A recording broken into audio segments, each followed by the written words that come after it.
महाभारत केवल एक युद्ध की कहानी नहीं है, बल्कि यह धर्म, भक्ति और गहन नैतिक शिक्षाओं का महासागर है।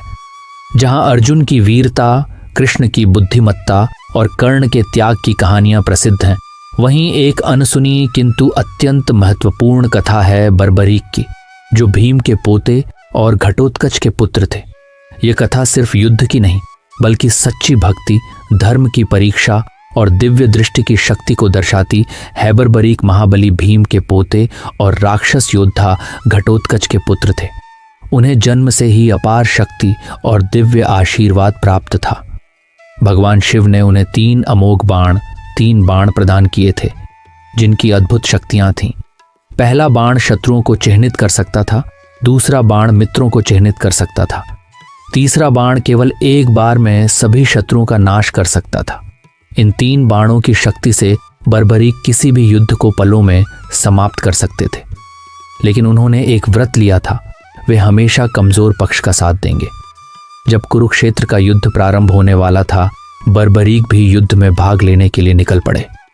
वे नीले घोड़े पर सवार होकर युद्ध भूमि की ओर बढ़ रहे थे। भगवान श्री कृष्ण ने, जो सब कुछ जानते थे, उन्हें रोकने का निश्चय किया। वे एक ब्राह्मण का वेश धारण कर बर्बरीक के मार्ग में आ गए और पूछा, वत्स, तुम इतनी निश्चिंतता से कहाँ जा रहे हो?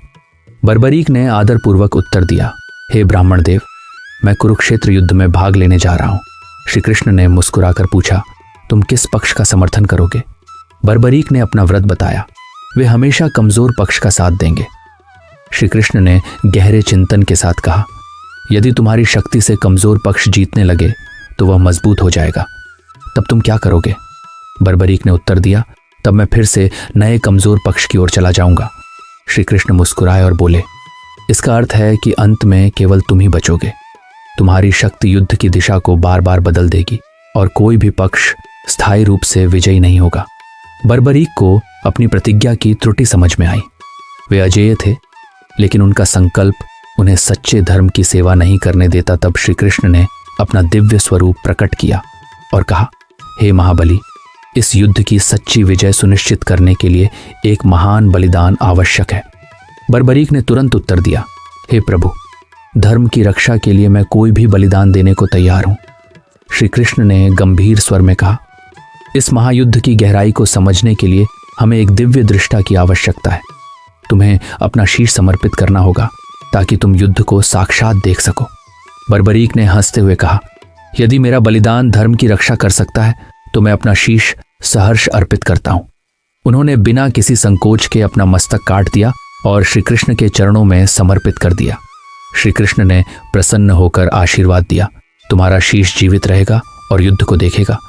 युद्ध समाप्त होने के बाद तुम बताओगे कि इस युद्ध का वास्तविक विजेता कौन था।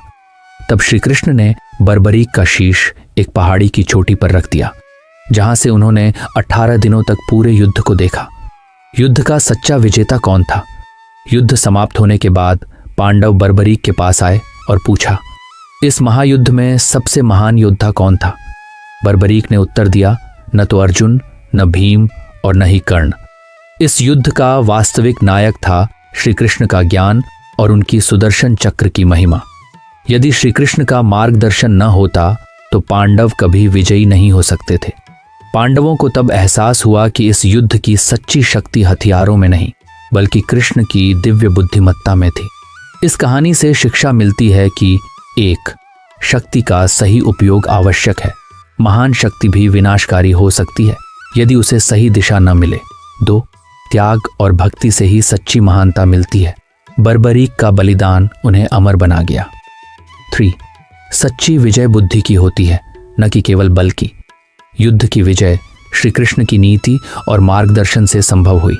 आज भी बर्बरीक खाटू श्याम जी के रूप में पूजे जाते हैं और उनकी कथा भक्ति एवं त्याग का प्रतीक बनी हुई है। महाभारत केवल एक युद्ध गाथा नहीं है, बल्कि यह धर्म, नीति और जीवन के गूढ़ रहस्यों को समझाने वाली अमर कथा है।